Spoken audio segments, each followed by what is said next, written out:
The knowledge base of what we do in medicine needs to have advanced to the point where you understand what a cell secretes, how cells communicate, and what growth factors are, and what an exosome is, and the different types of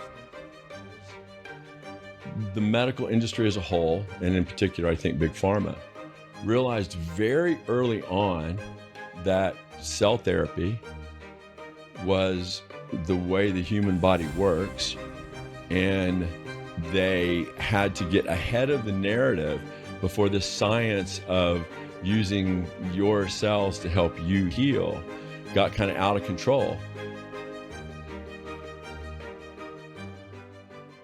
Hello, everybody. Welcome to another episode of the Zero Downside podcast. Today, if you're searching for cervical epidural steroid injection or what to do about your neck, the arm, shoulder pain, the radiculopathy, today is your day. What we're going to do is try to go through our approach to that patient as kind of a compare and contrast. I think that Western medicine and its approach to the cervical spine has a very small flow chart. And about half that flow chart I'm there with. I don't think that once you start talking about cervical spine fusions and redoing a cervical spine fusion and expanding the length and the amount of discs fused, increasing the amount of hardware, and then taking hardware out. I think the goal is to see if there's a significant governor placed on your body's ability to function that we could avoid by helping a patient avoid significant surgical intervention that in the long term may not have the easiest, best follow-up as far as maintaining high levels of function and not having significant pain. With that as the thought, let's go through just some of the pathogenesis of cervical spine pain. It's not uncommon that when someone has a disc in their neck, that the neck may not even hurt. It may be your arm, shoulder, your hand, numbness, tingling, waking up at night. There's also times where your neck hurts and your arm and hand is numb and tingle, and it may not even be coming from your neck. The way, just as a background on some of the easy anatomy, I think that you have to think of the nerve as it leaves the cervical spine, just as in the lumbar spine, but certainly cervical, like a garden hose. And when there's a kink in the hose, you may not be able to tell where it's at based on the fact that the hose doesn't work, pressure builds up at the nozzle, and nothing's coming out. But you don't know where the kink is. It's the same way with pain. If you have hand pain, numbness, tingling in your fingers, it may be carpal tunnel, nerve at your wrist. But if that's bothering you at your wrist, the entire nerve can hurt. So it's not uncommon for one of the more common symptoms of carpal tunnel syndrome to be headaches, pain between my shoulder blades. I can't get comfortable at night. I can't talk on the phone without my arm and hand going numb. I'm waking up at night with crick in my neck. That could be anything from a disc in your neck to muscle spasm, to cubital tunnel, carpal tunnel, or shoulder injury. The symptoms can be the same. So don't think or underestimate what's going on, because those symptoms are going to evolve and change, especially if it's cervical spine. And having been the patient and having a couple cervical spine surgeries, and now having had what we use as a cervical spine treatment, and I'm still the first that's had to have it done twice. It was 8 years apart, and the last time I had it done was 6 years ago. But our approach to cervical spine injuries is a little unique, but certainly science-based. And I'm going to go through some of the articles at the end of this and show that the theory and science behind our approach to the cervical spine radiculopathy, neurologic, hand and arm pain kind of patient is based on really good science and the pathophysiology and the pathoanatomy of what could cause the type of pain you're having. And so one of the first things to talk about when we're talking about how to treat an illness is making sure the diagnosis is right. There are certainly times that in the diagnosis of a cervical spine patient that MRI is pretty crucial. A lateral C-spine film with a flexion and an extension view, pretty crucial. It gives a lot of information when you can take a lateral C-spine picture and have a flexion and extension view to show position and alignment of the cervical spine in different positions. Because with certain arthritic conditions, disc failure, muscle spasm, those films are going to kind of point us in the right direction of where you're having your problem. After that, a lot of times it's an MRI to look at the size of the canal, the inflammatory load of the disc, the neuroforaminal encroachment, the amount of soft tissue redundancy, the amount of atrophy.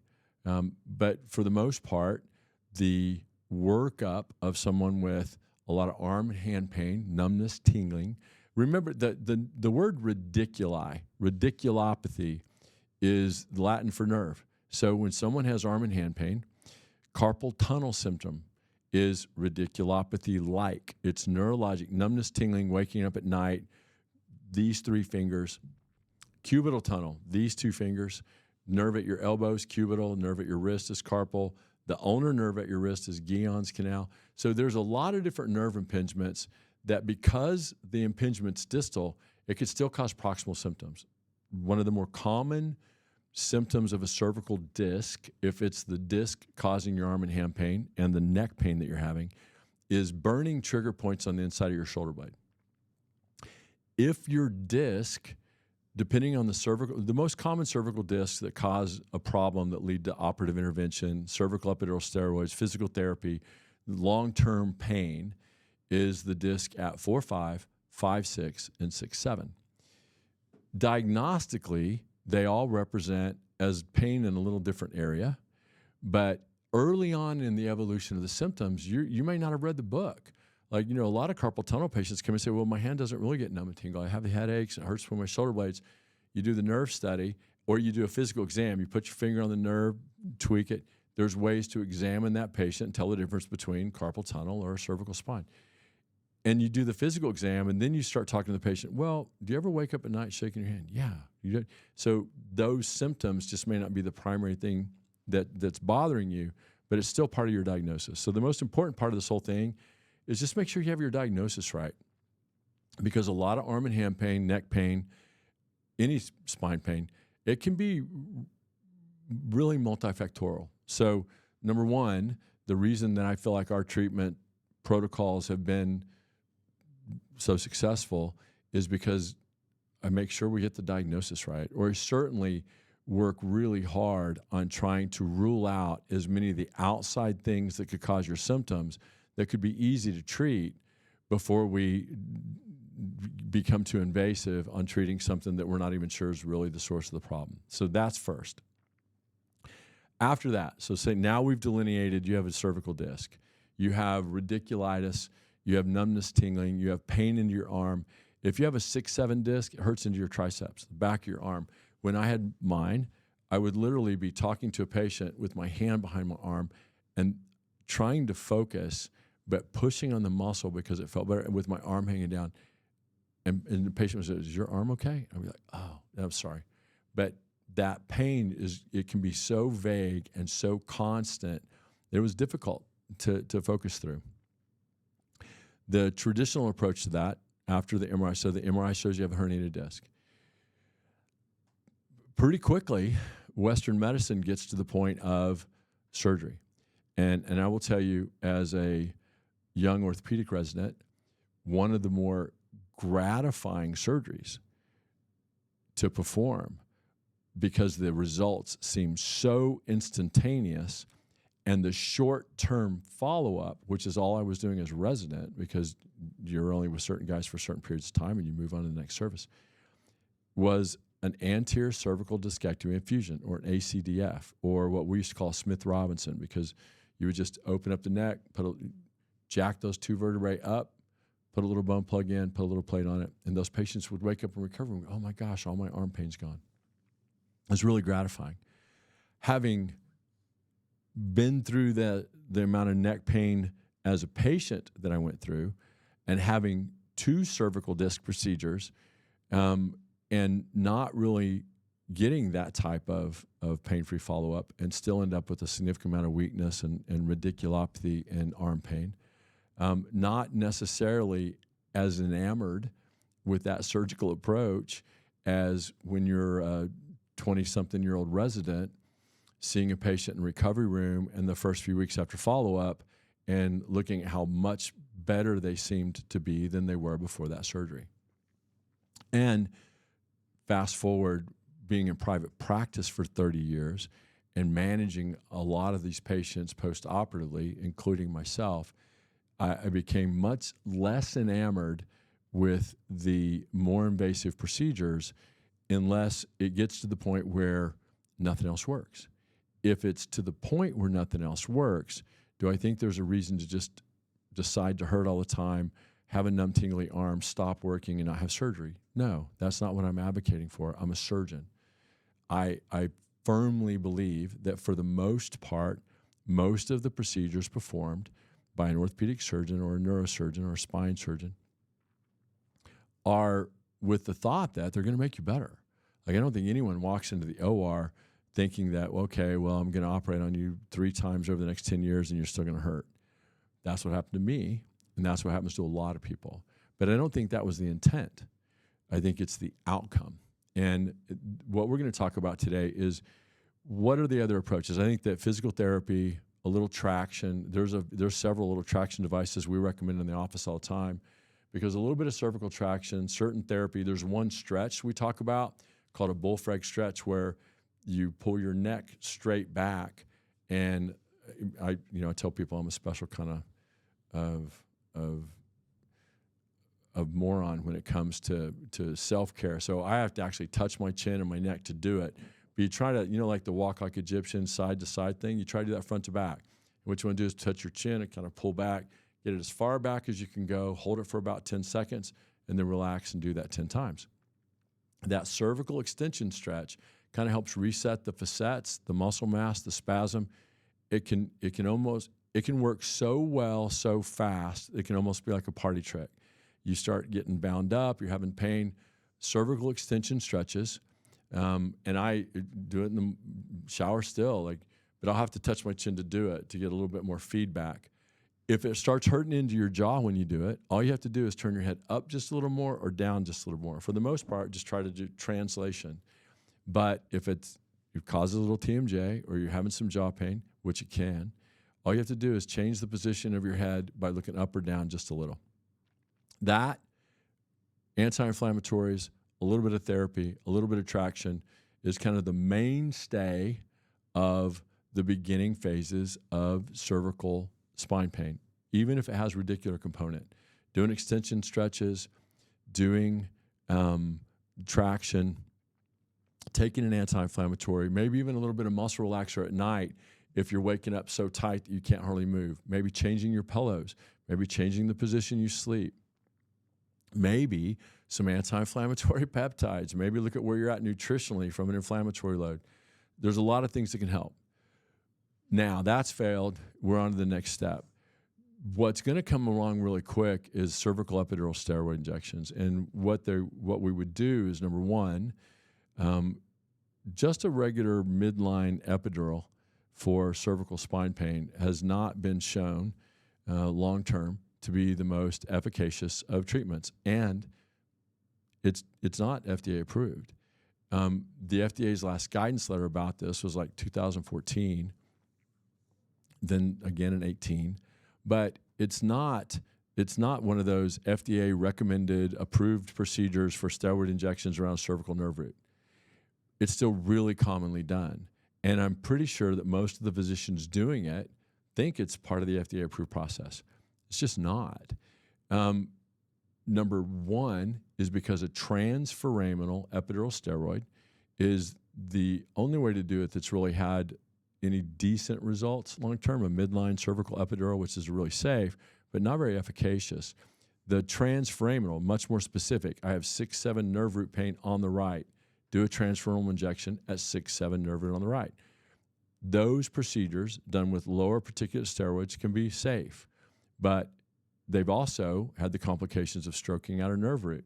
There's a little vessel that you can not only stroke out the nerve root, but you can get significant infections, abscess. And, oh, by the way, it's a steroid, so it may limit some of the healing. It can cause the nerve to lose some of its blood supply. You can develop chronic neuropathy and pain syndromes from the nerve block. All those are not unreported. So it's part of the process, but it's certainly, there's not as without controversy as you would think, as quick as Western medicine will jump to that. I think that when you look at why does it hurt, what a patient's led to believe is it's all about the pressure of that disc hernia pushing on that nerve. What's published in the actual literature, going back to 1977, is it may not be all about pressure on the nerve root. It may actually be the histochemical response and the inflammatory load because of the disc failure. And that tear of the annulus and the resulting inflammatory load, the nerve tissue, the covering of all those nerves from their brain all the way down to your tailbone is one long, big membranous tissue, and all those nerves are contained within that. In the neck, they exit as a cervical nerve root, and all the nerve roots that come out of your neck come down into your arm, into different nerves into your arm and hand. And that's one of the ways that, if someone comes in and says, my triceps is killing me all the time, and it's not a triceps tear or a tumor into their humerus or a bad cuff that just has some posterior shoulder pain, I know that that's probably relative to a C6-7 disc, especially if they have some numbness tingling past their elbow. If it's the top of the shoulder, 4-5. If it's down into your biceps and kind of your forearm, it's 5-6. So there is a radicular pattern. So if you look up dermatome or radicular pattern, you can form a nice little chart that'll show you where those nerves go and where, if you're hurting along that, maybe it's the nerve impingement coming from your neck. Now, we've diagnosed you, you have radiculitis, you have radiculopathy. On MRI, you have a disc hernia. With the traditional approach, an anterior cervical discectomy infusion, does it necessarily take care of a huge amount of the bulge in the back of your neck? No, because they're not even opening you up back there. You're trying to clean some of that up. But what you do for the most part is jack those two vertebrae back up away from each other and put something in between it to keep it from just collapsing again, even if it's an artificial disc. But certainly if you're fusing it.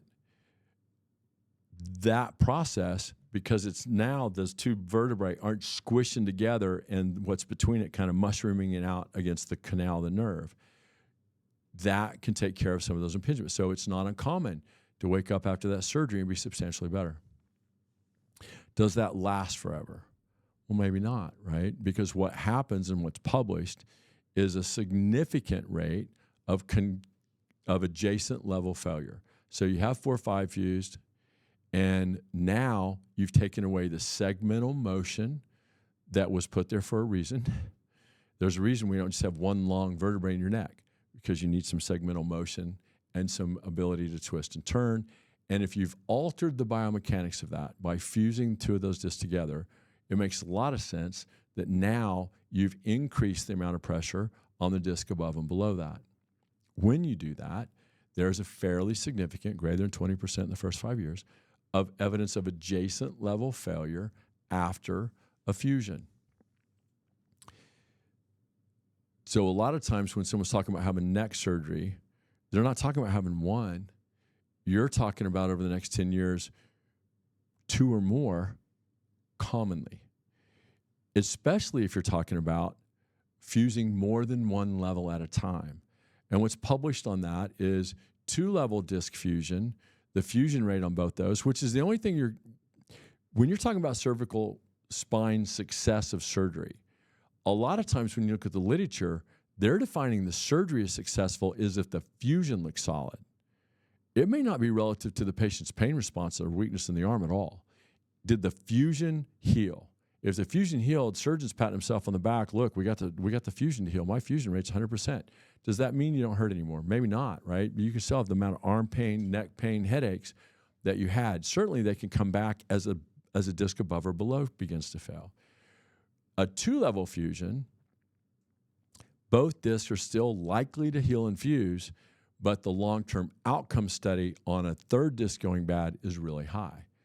If you fuse 3 discs at once, what's published is, from the success standpoint, one of those discs stands about a 20 to 30% risk of not fusing because it's hard to put enough stress across all 3 discs at one time to get them all 3 to heal.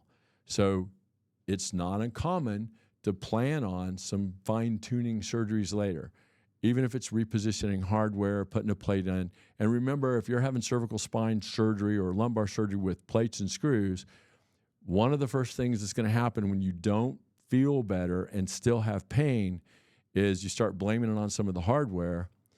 And you're looking to say, well, maybe if we just take the hardware out, you'll get better. So now that 1 surgery turned to 2 without even the adjacent level fusion part, right? So that's common. And there'll be a lot of people watching this episode that have already been through that. So how did we get to where the way we approach it developed? Because what I've become more and more convinced of when you look at the history and the pathophysiology of nerve pain is that the inflammatory cytokines generated from that disc or the annular tear, and my daughter, who's been through this, will tell you that there's never been a spine surgeon or a neurosurgeon or a neurologist even for the nerve studies that didn't try to explain this to her as jelly donut analogy. So the outside part of the donut and the jelly leaks through on the nerve root. That jelly donut analogy, the outside of the donut would be the annulus fibrosus or the covering of the disc. It's the hard part of the disc. It's what's trying to keep those 2 vertebrae where you can move, so it's not rigid, but it's not elastic or pliable because it's meant to last a long time. The compression mechanism in the middle, the jelly donut, the jelly part of that is called the nucleus pulposus. So the annulus is the outer covering. The nucleus is the part on the inside. And it's not jelly. It's more the consistency when you take it out. It's more the consistency of like dried out crab kind of. It's kind of rubbery. And it's a little malleable, but it's certainly not liquid. So that jelly donut, when you tear the outside and the nucleus pulposus is exposed to that canal, it's incredibly inflammatory. What is your body supposed to do with that inflammation? Well, sometimes you can get a hold of it. It'll kind of heal and scar in. You can have good days and bad days. Long term, what can happen is because the nerve behind it, the covering of your spinal canal, where those nerve roots exit, it doesn't like to be exposed to inflammation. And so what happens, you have the spinal canal and you have the nerves going through it, and it starts getting adherent because that's what inflammation is. It can get sticky.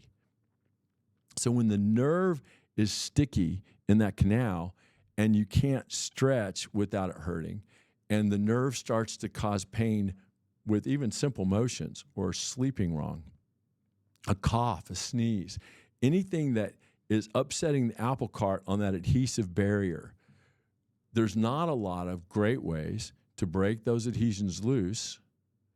Physical therapy, stretches, there's little extension stretch, all that's an opportunity to kind of lower the inflammatory load around that canal to prevent some of the adhesions and scarring in. And if you're young and healthy, that works pretty well. If you're older or metabolically compromised, or you're just a rampant scar former because you've burned through your regenerative capabilities, you're zorbutic from cortisol and stress, you're an inflammatory mess, and so will that canal be. And it'll get sticky to the point where you can't even hardly bend your head down. Or worse, you'll be at, and we use the analogy because we're in cowboy country, that it's not uncommon when someone finds himself, it's always amazing to me that you go to a football game, the players are on the field, but you find yourself looking up at the screen because it's this giant screen in the stadium and people want to see a little bit more detail, and so you find yourself looking up. The problem with that is now you're putting that nerve under a little more compression, and you may take a while for you to stretch out and get past some of the spasm and pain caused by that if you've got an unhealthy disc. And that's common. So traction therapy, that's not enough. Now it's all adhesed. What will the traditional medical approach do? They're going to do a cervical epidural steroid or a transforaminal epidural steroid. I've always thought of those as incredibly safe. When you dive into the literature, you're going to find out there's a fairly significant complication rate. It's certainly not a procedure that isn't fraught with some strange complications that are serious enough to where there's some things you can have that you just can't undo. Neurologic damage, permanent paralysis, paraplegia, nerve root infection. Is all that really common? No. Is it measurable and statistically significant as a complication? Absolutely. Because you're injecting something in there that is not biologic. You're using local anesthetic, you're using a steroid, and usually a little narcotic. If you just use the local anesthetic and a little narcotic, is the complication rate of that injection lower than when you have the steroid? Yes. Is the efficacy of that to take care of your pain and discomfort drop a little bit? Yeah, but not as much as I thought. The steroid part of it, you're trying to lower the inflammatory load in that disc, and it can work on a short-term interval. But the long-term follow-up on that, and there's decent study published with just saline, one that just used 2 cc's of saline around a canal, around a nerve root, one that used a bigger volume of saline, and one that used a bigger volume of saline with local anesthetic and steroid. Did the steroid group work much better than the group that just had big saline block? No. Did any of them at 2 years, were they a lot better than the one that just had 2 cc's that didn't get any better at all initially? No. So long term, I don't think that this is necessarily epidural steroids or some magic bullet. And because the complication rate was fairly high, and because most of the time when you're doing that for someone, you're just trying to babysit their symptoms a little bit to see if they're going to hurt enough for you to do surgery on. In my mind, I was pretty comfortable with that paradigm of care.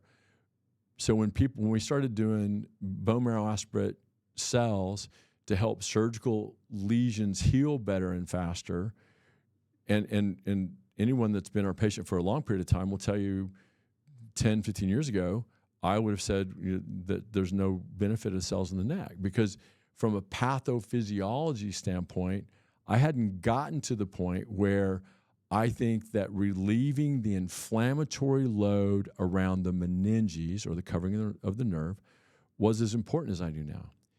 I think that with cellular volume and a small epidural catheter midline, do I think there's some significant advantages to putting a biologic agent that can break loose all those adhesions, not saline, something that could actually be therapeutic, something that could bathe the tissue in the proteins, the cellular volume, the growth factors, and the anti-inflammatory compounds to relieve the pain and inflammation, not only of the acute disc, but because the nucleus pulposa pushing through the annulus causes a immunologic inflammatory reaction. And I'll go through these articles in a minute and show you what's been published. That's what's been published. Do I think that you have to just leave that inflammatory component unresisted and be healthy enough to fight through the inflammation yourself to get through the pain? No. I think that there's a really good way to administer a biologic substance to not only break loose some of those adhesions without tearing the meningeal layer, without causing hematoma, without causing nerve damage.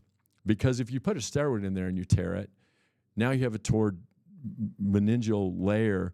What would the complication, or a leak where you poke a hole in it? What's the treatment for that? Well, it's called a blood patch. And what you would do is you take blood, you spin it down, you create thrombin, and then when you inject the blood patch around the canal leak can heal, it can stop leaking, and it can control the inflammatory load, and people could get over it. But the steroid tore the canal and had a complication. The treatment was a blood patch. What would be the best blood patch in the world? Well, probably PRP. Spin down the growth factors and use that cell to create your blood patch.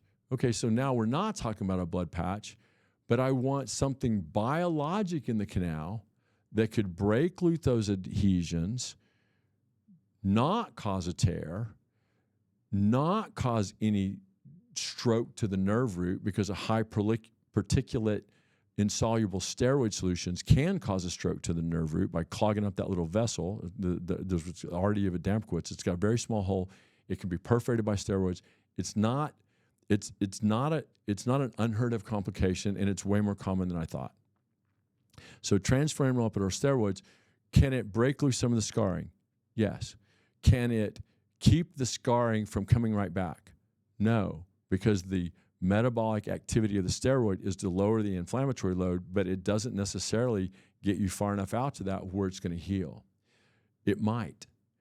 What would be a substance that you could put there that would break loose some of those adhesions, relieve the inflammatory load, and not have the same complication rate as breaking loose those adhesions that are just going to try to scar in, so you're in this battle of good versus evil, and hopefully the scar tissue stays gone long enough to where you don't hurt again? Well, the biologics, and in particular, bone marrow aspirate concentrate is the legal substance that we can use here in the state. But even with PRP, it's been done and had dramatic results for longer than epidural steroids. But there's no reason to do that. If the patient's going to be asleep for this procedure, bone marrow aspirate concentrate, the cellular volume from bone marrow that can continue to secrete these peptides, proteins, and anti-inflammatory components for 16 to 20 weeks would be a much better substrate to actually maybe push you into the healing phase, because those cells, those cellular secretions, if you do heal it up on your own over time, that's the volume and the peptides, the solution and the growth factors that caused it to heal up were provided by those cells. All we're doing is taking those cells, concentrating them, and kind of put them where they would go. The advantage to the way we're going to do that is with a small epidural catheter, focused at the levels we want to help you relieve that neuroforaminal encroachment, or that chemical radiculitis, which is the way it's described in the 80s in the medical literature. If I can take care of that chemical radiculitis, that inflammatory load, and I can get you to heal with the right solution that your body would like to have there if it wasn't chronically inflamed, and we can break loose those adhesions, it sounds like that may give you a really decent long-term result without a significant downside. It's not going to tear the nerve root. And we've looked this up now. We've done recently in the new clinic over 100 cervical epidural steroids. And remember that for about the first 30, almost everyone we had done had already failed multiple surgeries. So we weren't getting some low-hanging fruit patient coming in saying, hey, can I just get a little epidural and this go away? We're getting some patients that had 2 or 3 surgeries. Now they're hurting all the time. They're scarred in. They can't really move their neck. Do you have anything for me? Everything should not be a Hail Mary in biologic medicine or regenerative medicine. But unfortunately, in the cervical spine, in the beginning, to push me to the point of doing that, it kind of was. And those patients did really well. 2010, I'm that patient. So the first cervical epidural that we ever did with a small catheter put in down between about T1, 2, snaked up above the level of my dysfunction, which was all the way up to 4, 5, and 5, 6, but primarily 6, 7. I had already had 2 surgeries and was worse. Instead of, like when you're doing a transforaminal epidural, putting 1 cc or 2 cc's of the most concentrated, like half a cc of steroid, 1 cc of local, half a cc of narcotic, and just put this little block around the nerve, because the less volume you use, the safer. Instead of doing that, because on MRI I had so much inflammatory load and the adhesions in the canal were so prominent that my thought was the same as like a frozen shoulder. It's kind of like the balloon in your car that all melted together. The best way to break that loose would be to blow in it, right? Massage it, blow in it. You don't just tear it, pull it apart. That may not give you an intact balloon. And the covering of those nerves, it's really important for that to remain intact if you don't want to have a chronic spinal leak and a headache, which I've been through that as a surgery patient. So I wouldn't recommend it. So what could give me the adhesional relief without the complication of a tear? Well, the best thing for that is take a volume of the biologics through that epidural catheter and break loose the adhesions by putting a volume in there that was capable of doing that, that also can't provoke or stroke out a nerve root or tear the meningeal covering of the nerve or block the artery of Adamowicz or not resorb, nothing artificial, nothing sclerotic. You know, saline can be sclerotic, it can cause scar. Steroids are catabolic, they tear apart tissues and proteins. Local anesthetic can be catabolic. So if we don't want to make anything worse, I don't want to put anything that's catabolic. I want to put any things that are anabolic. Anabolic means to build up or make healthy. Catabolic means to tear apart. So we want to avoid catabolic substances around the tissues of the nerve. That seems to make a lot of sense. But anabolically, I need to put something in there to break loose all those adhesions. The reason I did that the first time, to me, with the epidural and the anesthesiologist that I had put the catheter up, didn't even feel comfortable putting the volume of cells in there we wanted. So I did it awake. So I let him put the catheter in with me awake, and then we pushed a high volume, 10 cc's of cellular volume around those adhesions with a little bit of dye mixed into it. So we could watch the epiduralogram and the resultant neuroforaminal opening, and you could see all three of those nerve roots at both levels because I put a volume in big enough to do that. I was dramatically better for the next 8 years with no third surgery. 8 years later, overactive, hurt my neck, got adhesed, the level above my previous surgery bothered me, the radicular pattern different in my arm, did the MRI, looked tragic, sat around for the weekend trying to think about what in the world I was going to do.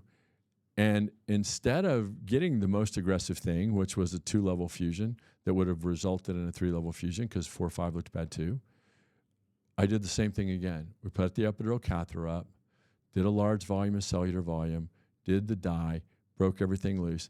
That was 6 years ago. So when patients see us in the office, a couple years ago, my scribe, we looked it up the other day. It was 2018. So, and to this point, with all the cervical spines we've treated in this technique, I'm still the only one we've done twice. And that was after, it was 8 years apart, and all of it was after 2 major surgeries that got me through some of the acute pain I was having, but I still have significant triceps weakness because of that downside of the surgery and the transforaminals that I had to try to not have that surgery. Now let's talk about why and how we came to that. So that's our process. It's an epidural treatment with adhesional lysis using the biologics. We have hundreds of cases of that we've done in the clinic. I have all of the films that we're going to go through because I think this is kind of the part one, the science, the kind of our thought process, how we got there. But I think that running through a bunch of C-arm films in the clinic where we can show you the process and literally show you the nerve root opening up, and you can see some catheter placements and then the resultant dye pattern will be much more illustrative of maybe easier to understand.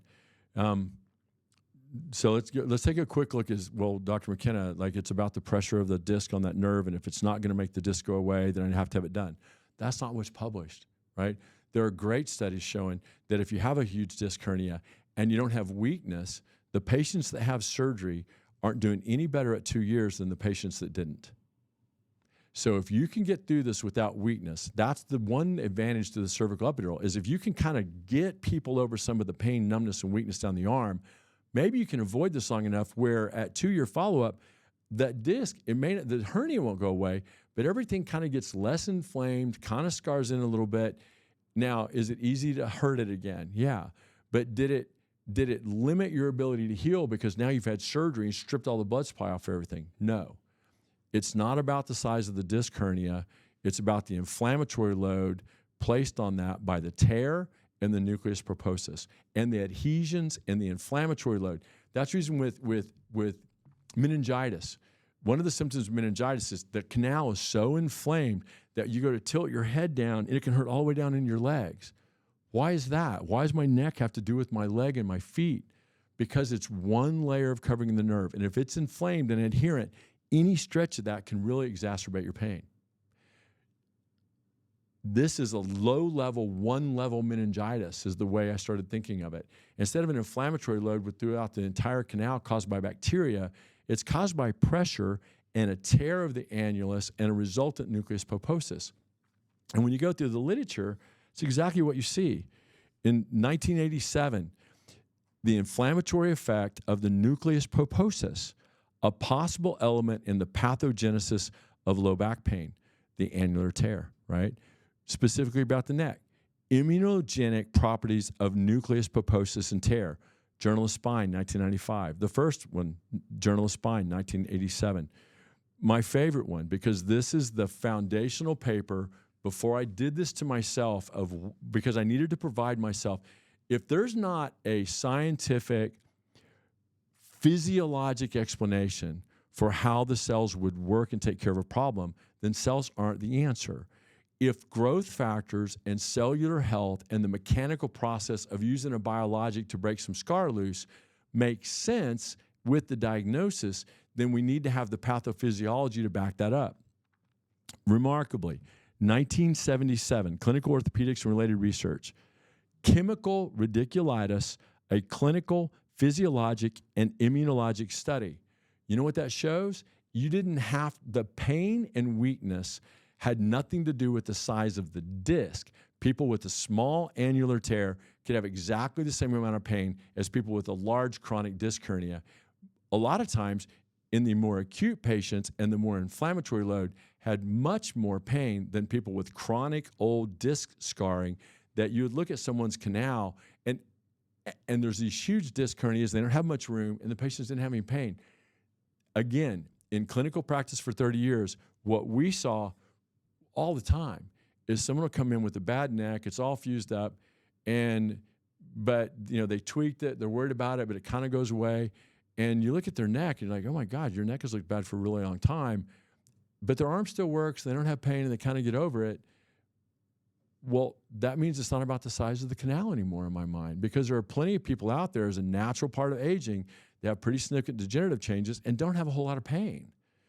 Well, that means that's possible for anyone. I just got to get you out of the inflammatory problem that's causing the pain and generating that response. Couple more articles and then we'll end this part. But we've talked a lot on a lot of different episodes about the inflammatory cytokines, right? So there's an article from 2002, the role of cyclooxygenase 2 in disc herniation and pain. Journal of Spine, 2002. My favorite one, 1996, inflammatory cytokines in the herniated disc of the spine. Well, guess what? The cytokine response is one of the three main functions of the bone marrow aspirate concentrate, or the mesenchymal stem cell. The primary function of that stem cell, the stem cell can only do three things, right? It mediates and secretes regenerative proteins and peptides. It can share mitochondria. It's about the regeneration of cellular tissue and damaged tissue around it. Number two, immune modulation through B and T cell function. That's the thing we're not even really allowed to talk about in the U.S. because stem cells being immune modulatory mean that stem cells through an IV could maybe take care of immune diseases, which is well published if you go to PubMed or Google Scholar. And oh, by the way, we talked about that on the last episode. And those cells what's published is they don't even have to be near the site of inflammation. They will sense the inflammation, and from distant tissue could still affect the cytokine response. So autoimmune regulatory, So it affects B and T cell function. It's regenerative proteins and peptides by sharing mitochondria and exosomes, or little bits and pieces of regenerative proteins that the cells secrete, EVs, exosomes, however we want to talk about the secretome of the stem cell. Number 3, and the most important effect that people get on a daily basis, is the anti-inflammatory component. Healing, the initiating of healing, is from peptide secretion by the cells, which generates an inflammatory response, and the stem cell is dramatically capable on the anti-inflammatory side of both stimulating and relieving the inflammatory response from tissue. That being said, what proof of that do you have? Well, how about an article about the exogenous TNF-alpha mimicking nucleus pulposus-induced neuropathology, molecular, histologic, and behavioral comparisons, Spine 2000. So wait a minute, you're saying that the amount of pain I have may be more of the chemical radiculitis than the pressure of the disc hernia. I'm not saying that, but the literature sure says that, and it's certainly how I would address the treatment, because the treatment to relieve the inflammatory component and kind of get your body to heal the way it's supposed to is way easier than generating a large surgical lesion that now you have to heal through, and the nerve still has to get over the inflammatory load, and now you're causing a lot of scar around it. So as that scar gets adhesive, you may do fine till you cough, sneeze, or sleep wrong, and then you're right back in the same kind of pain you were. The goal is to turn off the inflammatory cytokines in the herniated disc and see if we can relieve that. Pathoanatomy and pathophysiology of nerve root compression, a chemical explanation, Spine of 1984. The role of inflammatory disc hernia, associated radiculopathy, Seminars in Arthritic Rheumatology, 1998. There are 40 articles published on how important the chemical inflammatory response in nerve root and disc-mediated pain is. And yet our treatment is mostly focused on changing the structure, thinking we're going to change the function. Again, I'm going to say, because I think it's really important, because we're done talking about some of this, I'm going to say that I think if your procedure or your solution for treating someone's pain and disease is to help the body function better the way it would like to, augment your body's ability to heal and get over something, I think that's probably not as hard to do as I used to think. We know the pathways of the body. We know the inflammatory pathways. We should be able to help navigate the stream to seeing if your body can heal and get over something that it's having problems doing on its own. If my solution for you is I'm going to change the way the body works, good luck with that. Because I don't think there's a lot of ways to change your innate responses that are going to make you better. I think the way we were designed to function when you're healthy and firing on all cylinders is there's ways to augment that. There's ways to help you stay healthier. But I don't think changing the way that your body would like to do it is probably going to be as successful as trying to augment the way the body would like to take care of the problem if you were healthy and had the resources to do it, weren't chronically injured or immune compromised. That's really well published. And so I think that my way that I talk about the cellular volume, I talk about the mechanical processes of an epidural with volume of cellular tissue, and bone marrow aspirate contracts, the only legal cellular tissue to talk about this within the U.S., is the mechanical breaking loose and lowering of the inflammatory load to let your body heal and scar in the way it would like to keep you functional and pain-free. Is the complication and side effect of that process higher than what's being done on a daily basis in the U.S.? No. Is it much lower? Yes. Are the complications and side effects of a transforaminal cervical nerve root injection pretty well published, as well as the long-term outcome not being great? Yeah, all that's well published. Go to Google Scholar. Go to DuckDuckGo. Is there an alternative to that that may be much safer, much more homeopathic, meaning how the body would like to work. Yeah, I just think that it's not talked about because it doesn't have the right corporate sponsor. And I think that doesn't mean it doesn't work. And it doesn't mean that the science is way more tilted towards the biologics than everything else I would have available for you. That being said, do anti-inflammatories, cervical extension exercises, physical therapy, traction, and muscle relaxers make a big difference for most people that have this? Yes. Is that the things that we would focus on to help you get better on your own without talking about any big intervention? Yes. We're talking about the subset of patients that do all that and are still hurting, or that the symptoms continue to progress. That being said, I want to thank everyone for their attention. I know if you're watching this episode, it's because you or someone in your life has been talked to, probably they've already had some surgery and have not done well, or they're being talked to about cervical epidurals, or they've had a complication of a cervical epidural, or they're taking anti-inflammatories and got a hole in their stomach, and now they can't take all this medicine because they bleed out, they're anemic. Yeah, because everything has a side effect, and anything that you're taking that's not natural can hurt you. Does it hurt everyone? No. Are there safer routes using things that your body's used to seeing? I think the answer to that is yes. I do want to do a quick, kind of almost like an apology on the last episode. I got pretty scientific in the first few minutes. I want to make sure that you know, gut it out through that first couple minutes of science, and me trying to make it more approachable after that will be worthwhile. Hopefully I was better at that this episode.